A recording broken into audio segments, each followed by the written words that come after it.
This is McKenna, and I will be reading Alexander and the Terrible, Horrible, No Good, Very Bad Day by Judith Viorst.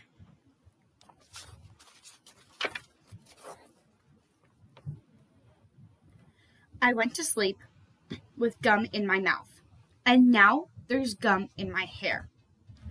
And when I got out of bed this morning, I tripped on the skateboard, and by mistake, I dropped my sweater in the sink while the water was running, and I could tell it was going to be a terrible, horrible, no good, very bad day.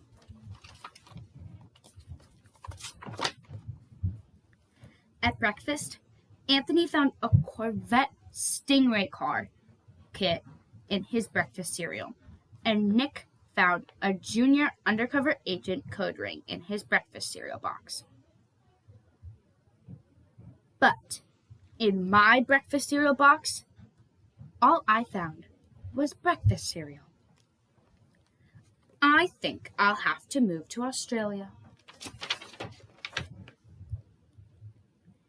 In the carpool, Miss Gibson let Becky have a seat by the window. Audrey and Elliot got seats by the window too. I said I was being scrunched. I said I was being smushed. I said if I don't get a seat by the window, I'm going to be carsick. No one even answered. I could tell it was going to be a terrible, horrible, no good, very bad day.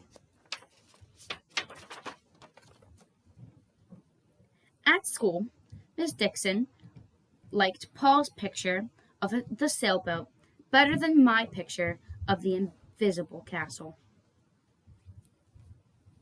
At singing time, she said I sang too loud.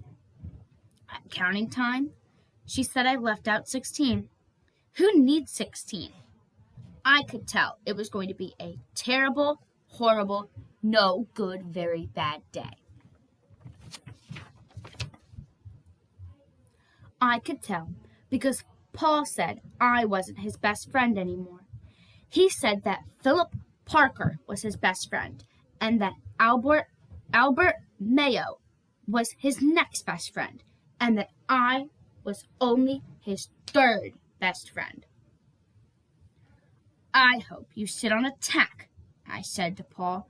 I hope the next time you get a double-decker strawberry ice cream cone, the ice cream part falls off the cone and lands in Australia. There were 2 cupcakes in Philip Parker's lunch bag, and Albert got a Hershey bar with almonds, and Paul's mother gave him a piece of jelly roll that had a little coconut sprinkle on top. Guess whose mother forgot to put in a dessert? It was a terrible, horrible, no good, very bad day.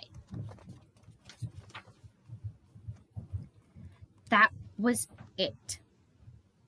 Oh, that's what it was. Because after school, my mom took all of us to the dentist, and Dr. Fields found a cavity just in me. Come back next week, and I'll fix it, said Dr. Fields. Next week, I said, I am going to Australia.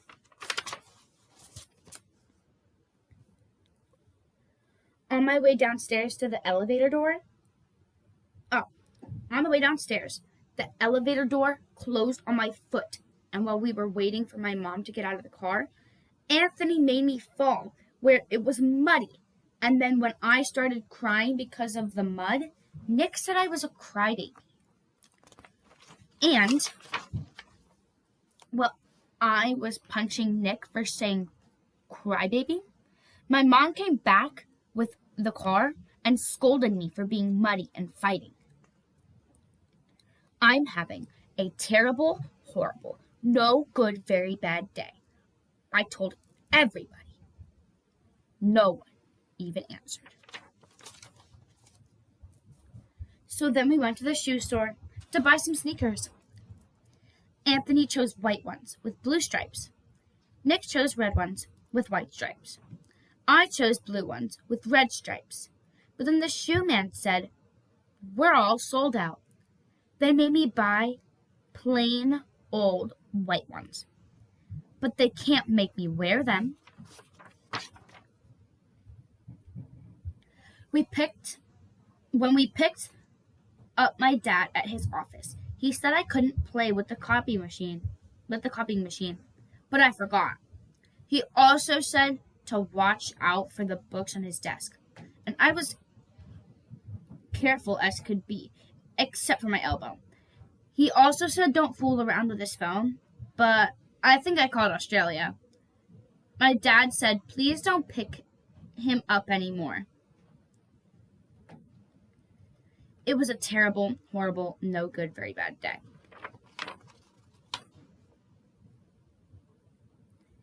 There were lima beans for dinner, and I hate lima beans.